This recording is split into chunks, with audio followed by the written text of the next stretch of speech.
ஒரு நாள் இப்ராஹிம் அலைஹிஸ்ஸலாம் அவர் மனைவி மற்றும் சிறிய குழந்தை இஸ்மாயில் அலைஹிஸ்ஸலாமை அழைத்துக் கொண்டு புறப்பட்டார். ஒரு இடத்தில் தங்க வைத்து இருந்த சிறிய நீர் சேமிப்பை, அதில் தண்ணீர் மற்றும் சிறிது உணவு கொடுத்து அல்லாவின் கட்டளையின்படி ஒரு வேலைக்காக அவர் மட்டுமே விட்டுச் சென்றார்.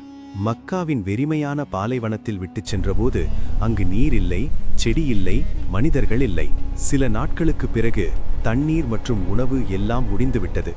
உணவில்லாமல் அவரது பால் நின்றது. இஸ்மாயில் அலைஹிஸ்ஸலாம் பசி மற்றும் தாகத்தால் அழத் தொடங்கினார். ஹாஜிரா இந்த காட்சியை தாங்க முடியவில்லை. அவர் சஃபா மலை ஏறி சுற்றிலும் பார்த்தார். யாரும் தெரியவில்லை. பின்னர் மர்வாவின் பக்கம் ஓடினார்.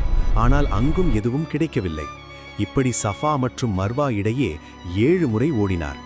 எங்கிருந்தாவது உதவி கிடைக்கும், தண்ணீர் கிடைக்கும், யாராவது மனிதன் தெரிவார்கள் என்ற நம்பிக்கையில். மர்வாவில் வந்து பின்னால் பார்த்தபோது இஸ்மாயில் அலைஹிஸ்ஸலாம் தங்கள் காலால் மண்ணை தாக்கிக் கொண்டிருந்தார். அவர்கள் கால் தாக்கிய இடத்தில் தண்ணீர் கசிவு வெளியேறியது. ஹாஜிரா ஓடிச் சென்று ஜம் ஜம் ஜம் என்று கூறினார். அதாவது நில்லு நில்லு என்று அர்த்தம். தண்ணீர் ஓடி வீணாகி கூடாது என்று கைகளால் மணலை தேக்கி அந்த தண்ணீரை தடுத்து வைத்தனர். அல்லாஹ் தாலா அந்த தண்ணீரில் பர்க்கத் வைத்தார். அது இன்று வரை ஓடுகிறது, ஒருபோதும் முடியவில்லை. ரசூல் அல்லாஹ் ஸல்லல்லாஹு அலைஹி வஸல்லம் கூறினார்கள், ஜம்ஜமின் தண்ணீரை எந்த நிய்யத்துடன் குடித்தாலும் அல்லாஹ் அந்த நிய்யத்தை நிறைவேற்றுவார்.